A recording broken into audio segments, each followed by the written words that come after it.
We have been talking about practice and thinking. We have given a sort of relativation of practice, and at the same time we wanted nevertheless to emphasize the necessity and conditional character of practical thinking and of action.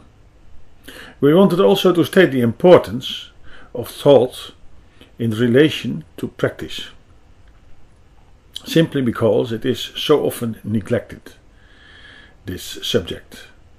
It is generally accepted that practical thinking is very important, but it is not so often suggested how important thought as such is. For that reason, we want to think about this subject a little bit further. Are there unpractical thoughts? As we have seen, we often think so. You can think or you can act.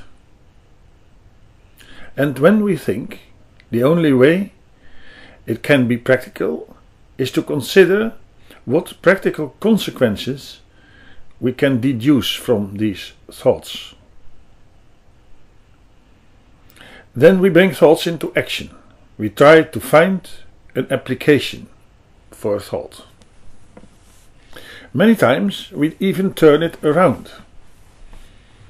Then we try to make thoughts, formulations of thoughts, or even formulas that can find an application of some practical use.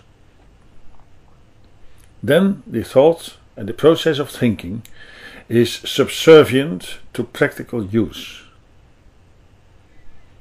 Theoretical basis of technique, for instance. What we forget then altogether is that the selection of what is practical, or rather the conception and definition of what is practical, depends in fact, of course, on our thought and process of thinking. That is easy to see. When do we find something practical? That is, when it creates something we like or desire. More comfort, more possibility, more money, more outer safety, and so on. But what we desire is dependent on our way of thinking and thought.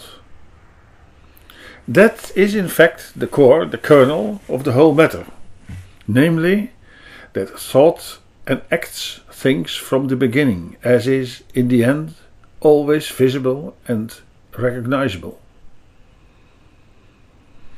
We have already seen that the main reasons why we live, happiness, prosperity, feeling of sense and purpose, and so on, cannot be reached and realized simply by the conception of being practical. The practical situation, the reality of life, shows that. The thought that is behind actions, the conviction, or rather the vision of something that motivates our actions, that is most likely the determinator of the great qualifications of life, peace and happiness. So, thought is not practical because we can deduce directly actions from it. No, thought, or rather the quality of thought itself, has also a practical quality. It is the first determinator of the quality of life. Not the number and quality of practical means to give practical realization of thoughts. Often we can see the quality of life in the philosophy behind it. That does not mean that that philosophy has to be complicated or something. It can be focused in very simple thoughts. Thoughts which have possibly enough deepness to be effective. The practical means to give realization of thought have to do with power. As said, the power to realize, bring in practice a thought, irrespective the quality of the thought. An army can serve a good man, and an army can serve a bad man.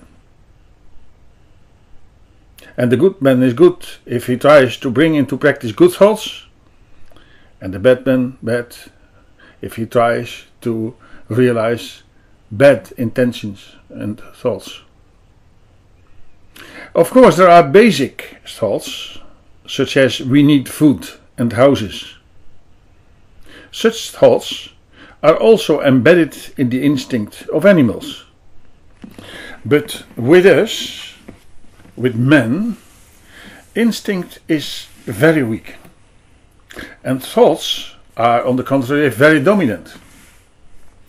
They can even be so dominant that in many cases we can deprive ourselves of food and home by means of thought.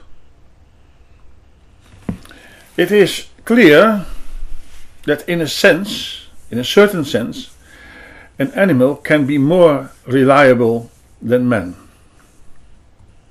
Some people who are perhaps a little bit sentimental will be glad with that thought. The animal cannot escape its instinct.